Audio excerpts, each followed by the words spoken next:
Friesians are from Friesland in the Netherlands. There's approximately 20,000 Friesians in North America. That's Canada and the United States. The breed initially in, as far back as medieval times, was used for almost a war horse. As time went on, it was a working horse on the fields.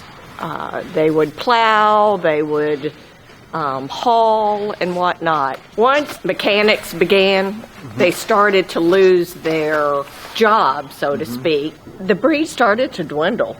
It almost became extinct. Yeah. And then there was a group from the Netherlands that the registry got together and they put together 3 stallions, and that's where the population came from, was these 3 original stallions. Everyone has a different personality. They are anywhere from dressage horses to driving horses to trail horses to yard art. And I think there is a Friesian out there for every enthusiast.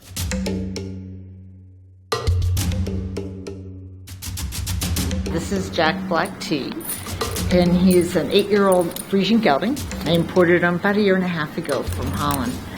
I drive him and I show him some. I fell in love with the breed because I wanted a horse that, at this point in my life, I don't need to show every time the gate opens, but I wanted something I could enjoy and just be around and ride around the farm and have fun with. They're really not a high maintenance horse, like some can be. When you're showing a horse, there's a lot that goes into that. The big maintenance on them is the hair.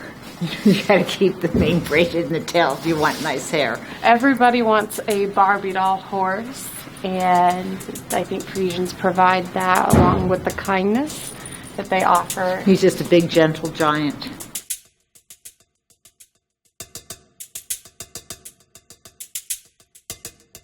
I have a lifelong passion for horses since I can even remember as a child, and my parents gave it to me, in riding lessons and that, and when I was able to do it on my own, then I did as well. So I've owned a lot of horses. I've owned over 50 horses in my life, and but just the Friesians recently. So I have 2 in training and then 4 retired horses that I'm committed to their retirement.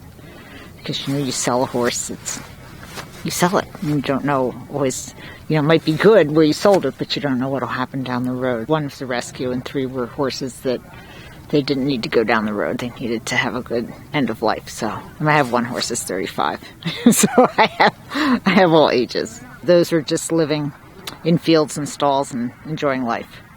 It's hard when you have horses, it's expensive to retire them. I mean, if you don't have a farm or a place, you have to keep them forever or until, their lifespan. And a lot of people sell them off, and I understand that you have to, but that's a problem with it. You have a horse and it serves you well, and then, you just keep moving it down the road. Well, eventually, they don't have an active purpose. You can't ride them or whatever it was that they did. And I think that's a shame. I think that when you get a horse, you really have to think about all those aspects of ownership. The horses, to me, are like the starfish story, where the little boy's on the beach, and all the starfish have washed ashore, and he's throwing them back one at a time. And an old man walks by and says, "What are you going to do? You can't save them all. You can't throw all these back in." He picks one up, he throws it in the ocean, and he goes, "It's not going to make a difference to them." And the little boy throws it in the ocean and said, "Made a difference to that one?" That's how I look at the horses, and dog rescue too. You can save one at a time. You can make a difference, and they're not disposable.